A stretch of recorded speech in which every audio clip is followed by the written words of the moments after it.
Bobby Kelly here again with another tip for you on warming up in the gym or outside of the gym.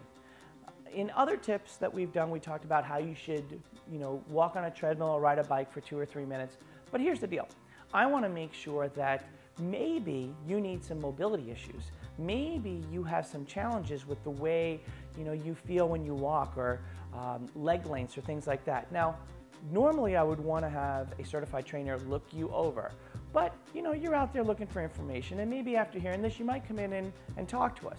But realistically speaking, one of the major things that we want to do is we want to get your hip joints going, we want to get your ankles going, your knees going, and your shoulders going.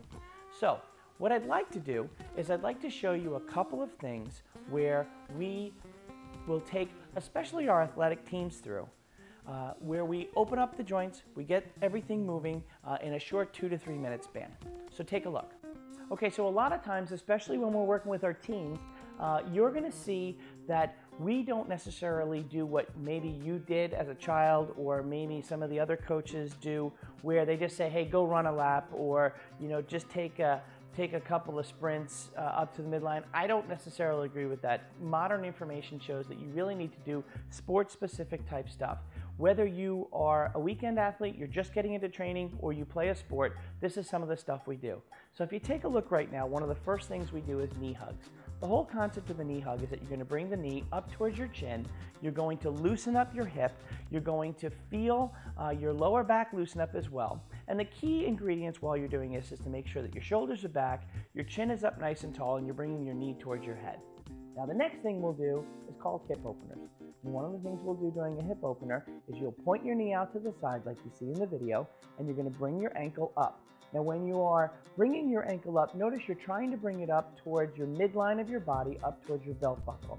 You're doing opposite sides, one leg, then the other leg, and maybe we keep those reps somewhere around 8 to 10 each leg. But that's a great movement that you can do before a hip opener. Now the next thing we're going to do here is an alternate toe touch. You're going to see one hand go out in front of the body, which is across from the leg that's raising.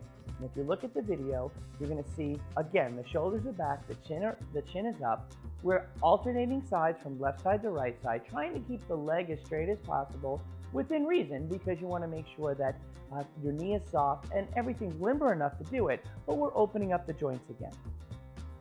Next thing you do, we're going to do some side shuffles. And literally the main idea of side shuffles is to stay on the balls of your feet, take 8 to 10 steps facing one direction, side shuffling down, and then turn and face the other way. This is just going to open up your ankles a little bit, work on your stability, work on your mobility, and kind of get the heart rate going, which is the whole reason for the warm-up in the first place. Now lastly, what we're going to show you today is karaoke. This is where you take one leg and you cross it over the other. After you cross it over the other, you bring it around the other leg and go behind. The whole concept is we're getting some rotation in the movement, and while you're doing that, you're going to start to see that you're going to have more range of motion, especially if you're playing some sports.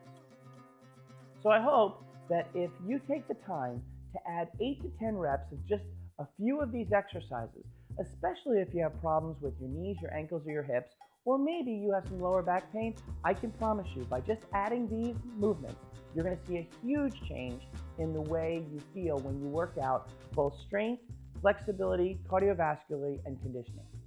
So try these the next time you do a warm-up.